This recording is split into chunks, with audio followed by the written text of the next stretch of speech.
Pernah nggak sih kalian baca berita di sosmed terus mikir, ini fakta atau hoax atau curhatan penulis ya? Nah, di video ini kita bakal bedah fungsi media dan 4 jenis tulisan jurnalistik biar kamu nggak gampang kemakan hoax. Let's go! 5 fungsi media massa yang harus kamu tahu. Pertama, fungsi informasi. Salah satu tugas utama media massa adalah menyampaikan berita dan fakta terkini kepada masyarakat secara cepat dan akurat, seperti informasi bencana alam, berita politik, perkembangan ekonomi dan sosial yang ada di seluruh dunia. Yang kedua, fungsi pendidikan. Media massa berperan dalam agen sosialisasi dan pendidikan masyarakat, menyebarkan pengetahuan, nilai budaya, dan wawasan kebangsaan, seperti program dokumenter ilmiah dan alam, artikel dan kolom edukasi, serta siaran budaya dan sejarah bangsa. Yang ketiga, fungsi hiburan. Media massa menyajikan konten hiburan yang dibutuhkan masyarakat, mulai dari sinetron, konser musik, hingga reality show yang menghibur jutaan penonton setiap harinya. Yang keempat, fungsi pengawasan.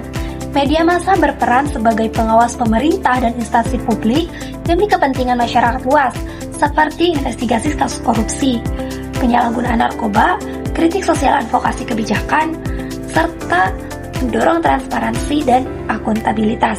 Yang kelima, fungsi memengaruhi opini publik. Media massa memiliki kekuatan besar dalam membentuk sikap pandangan, perilaku, dan realitas sosial masyarakat terhadap berbagai isu, seperti kampanye sosial dan kesehatan masyarakat, iklan layanan masyarakat, dan framing isu politik dan sosial.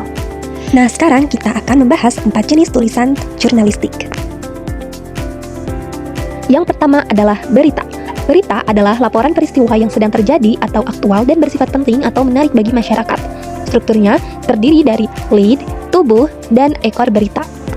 Gaya bahasanya lugas, padat, dan objektif. Tujuannya memberikan informasi fakta terbaru kepada publik secepat mungkin.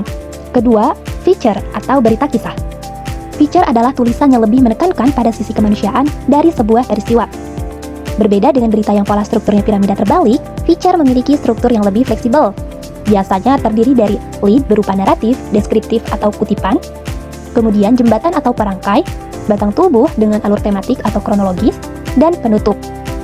Penutup pada feature tidak dapat dihilangkan seperti berita.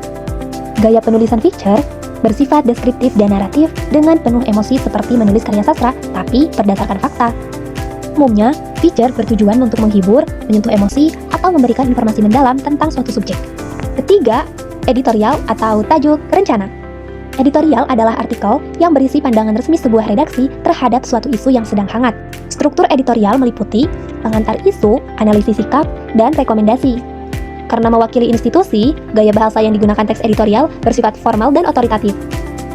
Pada umumnya, jenis editorial bertujuan menyatakan sikap resmi media, mempersuasi opini publik, memberikan kritik, atau menawarkan solusi atas suatu masalah dari sudut pandang media tersebut. Jadi, sudut pandang yang digunakan editorial adalah orang pertama jamak, baik kami maupun kita. Terakhir, opini. Opini adalah tulisan yang berisi pandangan pribadi seseorang, baik pakar, pengamat, atau warga terhadap suatu masalah.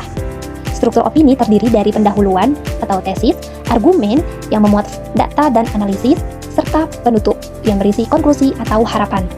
Gaya bahasa yang digunakan dalam opini bersifat argumentatif, persuasif, dan personal.